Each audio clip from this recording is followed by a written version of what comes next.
السلام عليكم. بزاف ناس كي يجي موضوع العرس يطيحوا في فكرة واحدة، لازم يكون عرس فخم وكبير باش يبان قدام الناس. بصح في الحقيقة العرس ماشي مسابقة مين يدير أكثر ولا مين يصرف أكثر. العرس هو بداية حياة جديدة، واللي يهم فيها هو التفاهم والنية الصافية بين الزوجين. كاين بزاف ناس صرفوا الملايين في ليلة واحدة، وبعدها حياتهم اليومية ولات مشاكل وهموم. علاش؟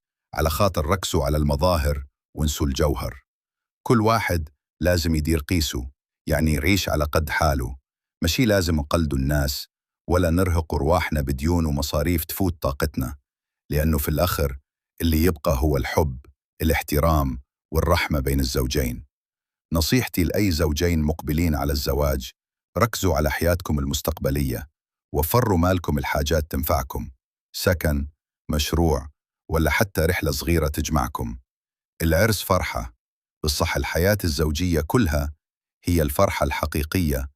إذا عرفتوا كيفاش تعيشوها مع بعض، فالمظاهر تزول والناس تنسى، بالصح اللي تبقى هو السكينة والمودة اللي بيناتكم.